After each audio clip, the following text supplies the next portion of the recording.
आई वडिलांचं प्रेम आपल्या लेकरावर किती असतं हे सांगण्यासाठी खरं तर शब्दाची गरज नसते. मात्र चांदगुडे परिवाराच्या बाबतीत हे प्रेम अक्षरशः जीवापलीकडे गेलंय.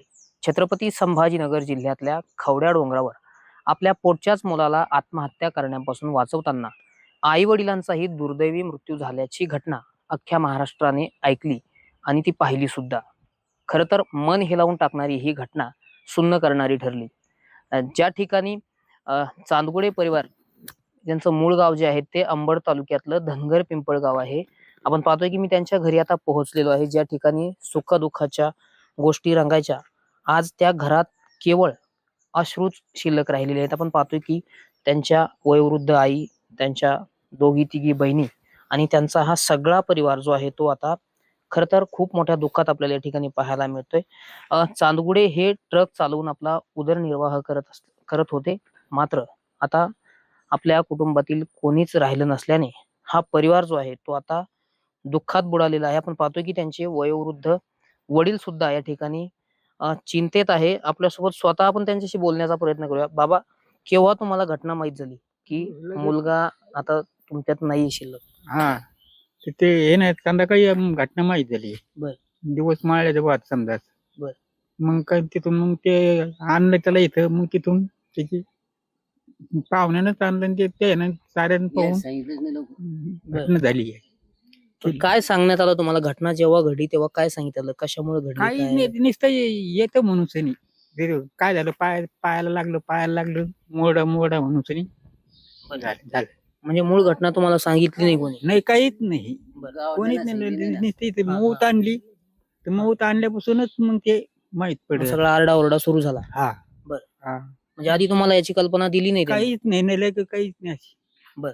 मग जेव्हा ते इथं आले हा, तेव्हा प्रसंग कसा होता मग नेमका? मग आम्ही इथे गडबड आपलं रडत राहिलो बा. आम्ही त्याला ते पाहिलं नाही घरी, पण काही नाही. बर. तिथून नुसतं काढत आहे ना, ते घरी नेलं, घरात नेलं, नंतर ते केलं. आणि त्याच्या बाद मग लोकांना वाटलं सारी रात कसं जागी राहायचं, म्हणून मग 9-10-1 सुमारात बर. ते मग हे केली समजा, मौत केली समजा. सारेच लोक आपल्या आल्या त्याच्यात आपलं. मुलासोबत शेवटचं बोलणं किंवा शेवटची भेट कधी झाली आठवतं तुम्हाला? नाही. बर. मग 15 दिवस झाले. आलता चुकून आलता. बर. आला इथं, आला तर बसला, झाडझूड केली, त्यानं गंज काम केलं, इथे केलं. म्हणलं अरे कशाला करतो भाऊ, तू कसं करतो तू? पण त्याला काय आईची घटना जरा थोडी बरी वाटली त्याला, करावं म्हणून त्यानं घटना केली. 2 दिवस राहिला, कलप म्हणून काढायची म्हणून आम्ही रोयला गडला गेलो. आम्हाला त्या रोजी नाही भेटली इथे. बर. ते लोक म्हणे आता मग पाहू म्हणे दुसरं टाइम असं. तुम्हाला भेटायला ते कधी यायचे? महिना 2 महिन्यातून कधी येत होते का? नाही. आता या मुलीचं पोराचं लग्न झालं, हा. त्याच्या बाद मग आला होता एकदा. तसं आलाच नाही, येतच नाही. इथं वावरात जायचं असलं तर नुसतं जायचं नाही, इथं सरळ जायचं. म्हणजे आता महिना हे ते मुलाचं लग्न व्हायचं ना, तर त्यानं पत्रिका दिली त्या पाहुण्यानं, आणि ते लग्न झालं. लग्नाला जरी आम्ही गेलोच होतो. बरं, काय येत नव्हते ते? याचं कारण तुम्हाला कळलं होतं? काहीच नाही. बायकोच येऊन देत नव्हती त्याला. त्यांच्या पत्नी येऊ देत नव्हत्या गावाकडे? हा. बर. मग ते आपलं त्याचं वावर त्याला दिलं वाटून. हा. मग ते आपलं ते लोकांना ठोक्याने दिलं होतं. बर. मग ते आपलं खायची ना, मी आपलं इथं मपलं मला फिरवतो. तर मग मी आपलं हे झालं तर मग आपलं करीत खायची बाबा आम्ही. नाही आता असं झालं की आता ते तिकडे मग त्या लोकांना काय केलं, त्या पोरानं काय केलं, त्याला बघ ते टरकावर होतं.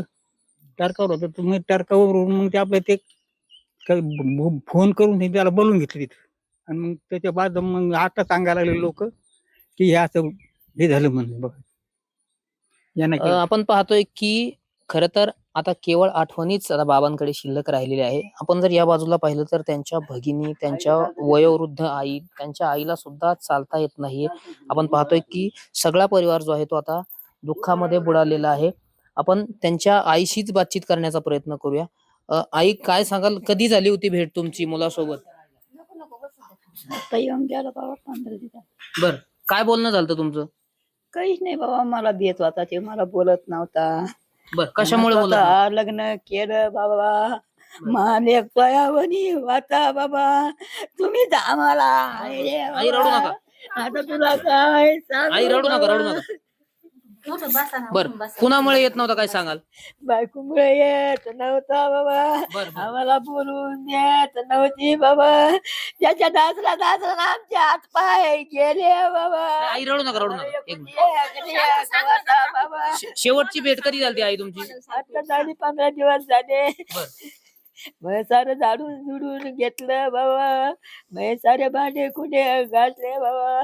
दादा घासू नको बाई, तुला चालता येत नाही रे बाई. तू कवा करशील रे बाई, जेवण कवा करशी बाई. मला 2-3 बर, बर. रडू नका, रडू नका, रडू नका, रडू नका. आपण पाहतोय की आईला अश्रुवानावर झालेली आहे. खरं तर या आईचा लेख आता या जगात उरलेला नाहीये, त्यामुळे आईला सुद्धा अश्रुवानावर झालेले आहेत. आपण त्यांच्या बहिणीशी संवाद साधण्याचा प्रयत्न करूया. ताई, मला सांगा, शेवटची भेट कधी झाली होती? काय कारण होतं? काही माहिती पडली का तुम्हाला? काहीच कारण नव्हतं, पण त्याला म्हणलं भाऊ मला आप्पाला भेटायला जायचं. ते म्हणलं बाई तू चालली तर मला येऊन देतोय सांग, मी येतो आप्पाला भेटायला. मी म्हणलं येशील का भाऊ? तू म्हणे येतो बाई. मग मी म्हणलं चला आपण जाऊ. मग आम्ही असं बुधवारचा वार ठरवला, आम्ही इथं भेटायला आलो आप्पाला. आम्ही रातभर राहिलो. आम्हाला भाजी करून घातली त्याच्या हाताने त्यांनी. बर. लई चांगला होता आमचा भाऊ. 25 वर्ष आमच्या संग बोलून नाही दिला त्यांनी. आता एवढ्या 4 महिन्यात माझ्या लेकाचं लग्न झालं म्हणून मी फोन केला. म्हणलं भाऊ लग्नाली वहिनीला घेऊन ये. ते म्हणे बाई ती नाही येणार. म्हणलं वाद घालू नको, घरात म्हणू नको, चालच म्हणून. नाही येऊन आली तर नका घेणं, पण तू का बाई नाही गडी बघ. मला म्हणलं बाई मी येतो.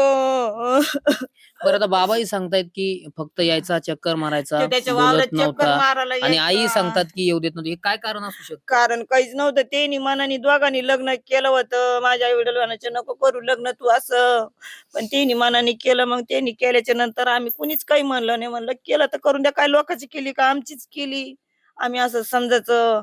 पण ते इकडे येऊन देत नसं, जात नसं, काय नसं. त्यांची पत्नी का? हा, त्याच्यात तिच्या दाखातच राहायचा तो. बर. आला तरी इथं दारावून जायचं, तर त्यांच्या संग बोलत नसं, काय नसं. मग आम्ही आमच्या आई बापाला समजूत घालायचं, नका कधीच बोला ना, पण तुमच्या दारात तो जातो दिसतो तुम्हाला. बरं, ज्या काही दिवशी म्हणायचं. घटना घडली तेव्हा तुम्हाला नेमकं केव्हा ही घटना कळाली? तुमच्या कानावर केव्हा ही बातमी आली? मला 1-1.5 वाजता माहीत झालंय. बर.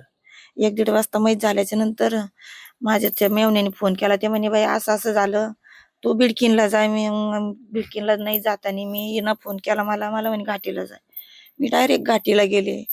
घाटीला गेल्याच्या नंतर तिने लैशा दिल्या मला, तरी मी गज बसले. मी म्हणले नको, आपल्या भावाला आपल्या संग येऊन द्यायचे नाही. मी आल्यावर कमी ना गटुडक होईना आमच्या आवली करते, बर. म्हणून मी काहीच बोलले नाही.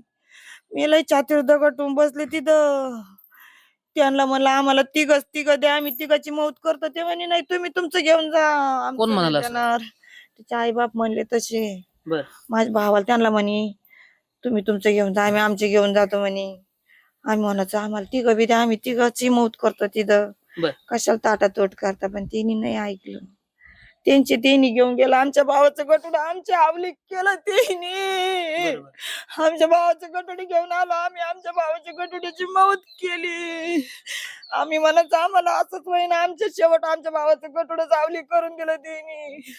आम्हाला वाटत आमच्या म्हातारपणाच्या बापाला माझ्या बापाला आधार राहीन त्यांचा आधार हिसकून घेतला त्यांनी.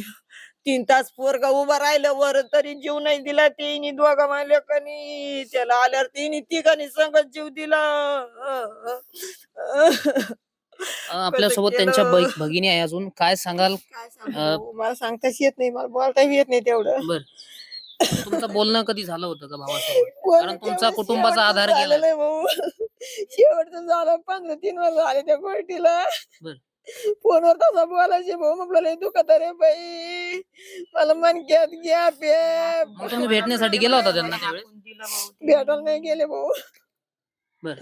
येतो आपल्याला बोलवतो, तेवढं चांगलं आहे, आपल्याला आनंद वाटतो, आपल्या माय बापाला पाहतो.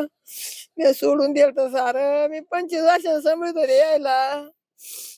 आता शेवट बरं, ज्या दिवशी ही घटना घडली होती त्या दिवशी हे ट्रकवर होते की घरी होते नेमके? ट्रकवरच होता ते. बर. ट्रकवरूनच त्याला फोन आला, तिकडून तिकडच गेला तो, असं बर. झालं. मी सांगते ना, त्या दिवशी आमच्या कोणाचाच फोन नाही झाला त्याच्या संग. मला माझं पोरग म्हणलं मम्मी मामाला फोन कर, आपण त्याला गाडी घेऊन देऊ. मी संध्याकाळी फोन करीन मामाला, पण मी त्या दिवशी त्याला फोन नाही केला. तर दुपारीच मला असं माहिती झालं भाऊचं असं झालं म्हणून. नाही तर सकाळी फोन केला असता मा भाऊ मला काहीतरी म्हणलं असतं, बोलला असतं. मला कधी बोलत नव्हता पण एवढ्या 4 महिन्यात आमच्या संग लय भारी बोलायचं त्यो. बायको म्हणायची त्यो लागत्या का मी लागते तुला. ते म्हणायचं मला बरं, हे स्वतःच राहण्यासाठी लागायचं. संभाजीनगरला केव्हा गेले होते? ते तर जसं लग्न झालं तसं तिकडेच राहत होते ते. साधारण किती वर्ष? 20-22 किती वर्ष? 22 वर्ष झाले असते. बरं. तसं ते तिथंच राहत होते. केवळ 4 महिन्यापूर्वीपासून तुमचं हा, बोलणं चालणं सुरू झालं तेव्हापासूनच का? बोलणं झालं. माझ्या मुलाचं लग्न झाल्यापासूनच बोलत होते आमच्या संग. त्याच्या आधी बोलत त्याच्या आधी नव्हते? बोलत नव्हतं आमच्या संग. बरं. कसंच नव्हतं बोलत आणि आम्ही पण म्हणायचो त्याला त्रास होता आम्ही सगळं नसं बोलत त्याच्या संग. पण आता कुटुंबातला एक प्रमुख आधार तुमच्या लय 3 आधार केला बहिणींचा म्हणजे काय भाऊ. साधा आधार नाही केला आमचा. लय आधार केला आमचा यो. आम्ही म्हणायचो लांबून दिसत होतं माझ्या बापाला लय आधार आहे. म्हातारपणाला माझ्या बापाचं करीन त्यो. आम्हाला आपण लांबून पाहतोय दिसत की लय खरं तर भारी वाटत 3 होतं. बहिणींचा एक भाऊ आणि आपल्या आई वडिलांचा एकुलता एक मुलगा या जगातून निघून गेलेला आहे. खरं तर खूप मोठं दुःख जे आहे ते या सगळ्याच परिवाराला झालेलं आहे. आपल्यासोबत शेजारी आहेत, त्यांच्या राहणार त्यांचे नातेवाईक आहेत. काय सांगाल, कसा स्वभाव होता, काय सांगाल यांचा संदर्भ? चांगला स्वभाव चांगला. बरं, तुमचं बोलणं चालणं व्हायचं कधी? असं मग फोनवर बोलणं झालं बरं. अधून मधून. बरं, आता शेवटचं बोलणं वगैरे कधी झालेलं होतं? नाही 2 अशा- महिने झाले आमचं फोन. बरं. त्याच्यानंतर नाही कधीच. काय सांगाल बाबा, चांगलं ना. घटना केव्हा माहित झाली तुम्हाला? ही आम्हाला फार दुसरीच झाली. बरं. मग ते फोनात आलं पण हम्म. आम्हाला कुठे फोन कळतो. हम्म, हम्म. तर पोराला माहित नव्हती पाहुणे म्हणून. मग त्यांनी सांगितलं की कालच आलतो फोनवर. मला काय माहित पाहुणे आपले. बरं, नाही ते इथं मामा- जेव्हा सगळं प्रकरण झालं, इथं जेव्हा त्यांची बॉडी आली त्यावेळेसचा प्रकार कसा होता नेमका तुमच्या हे कळण्यात? आम्ही रातच्या आलो ना. काल आलो. बरं. काल आलो आम्ही. आणि मग आदल्या दिवशी झाली. माहितच नव्हतं ना आम्हाला. आपण पाहतोय की कुटुंबातला एकुलता एक आणि 3 बहिणींचा आधार गेल्यामुळे किती भयंकर दुःख जे आहे ते या सगळ्या परिवाराला झालेलं आहे. त्यामुळे आपण पाहतोय की परिवाराकडून हळहळ व्यक्त करण्यात येत आहे. शिवाय आसपासचा जो सगळा परिसर आहे तो सगळा आता शोक सागरात बुडाल्याचं चित्र खरं तर आपल्याला पाहायला मिळतंय. एकूणच या सगळ्या आठवणींना उजाळा देत असताना आता कुटुंबासह आई वडिलांचे सुद्धा डोळे पाणावले आणि त्यांना देखील अश्रू अनावर झालेत. कॅमेरा पर्सन अमित ताडे सोबत मी राम ढाकणे, TV9 मराठी, अंबड, जालना.